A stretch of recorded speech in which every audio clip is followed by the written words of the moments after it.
Nandito tayo mga kalakay sa bayan ng Santa Cruz, Ilocos Sur para maghatid ng konting saya, hindi pala, maghatid ng karagdagang manok na marinated para may mailuto.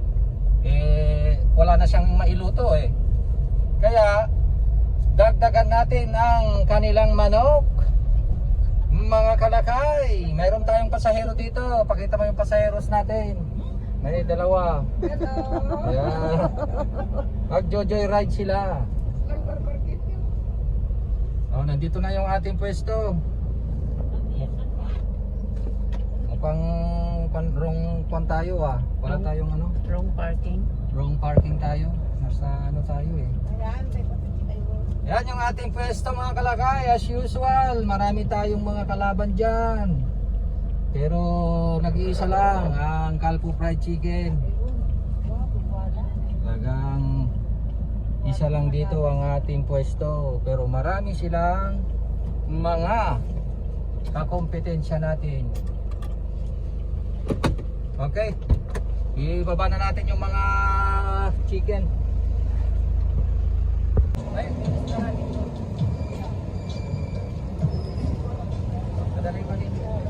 Si Sarge. Ay, si Sarge ayan si Sarge ayan, poging si Sarge. Kangkati ko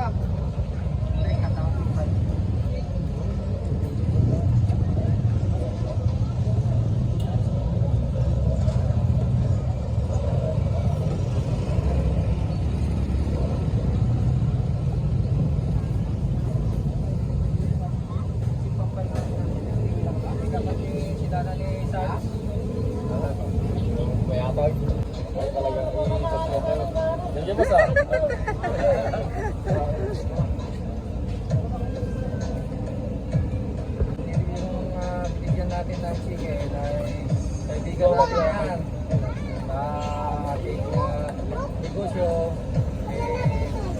Matagal na natin kaibigan niya, kaya ngayon lang kami nagkita rito sa pwesto. Alright, yan na yung ating chicken.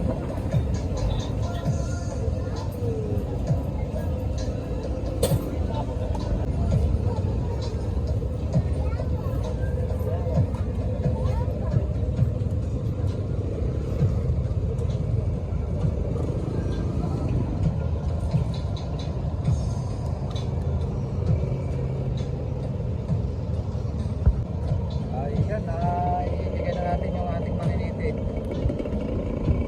Pauwi na tayo.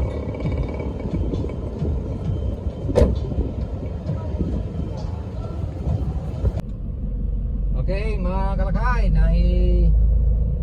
hatid na natin yung ating marinated chicken. Dalawang pwesto ang inatiran natin. Yung isang pwesto kasi hindi tayo naka-video doon Kaya ayun, nangyayari po yun pagka konti lang yung manok natin.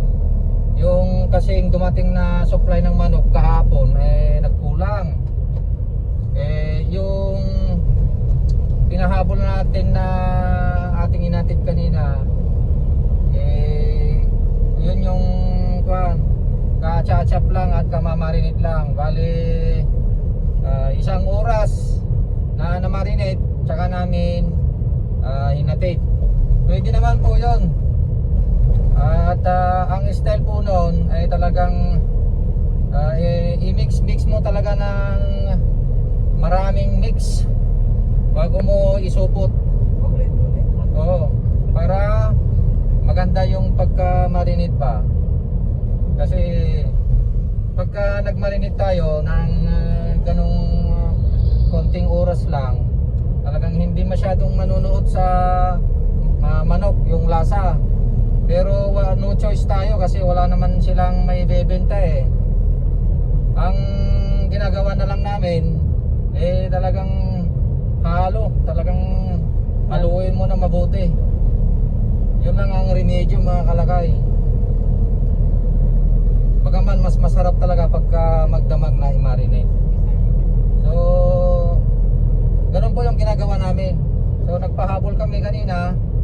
Ang dalawang pwesto, nagpahabol kami mga 60 kilos ang aming pinahabol kasi kahapon 50 kilos lang yung dumating, kaya nagkulang tayo kahapon. So yun po mga kalakay ang ating may share ngayon. Pauwi na kami dahil nakapaghatid na kami. Okay, see you, bye bye.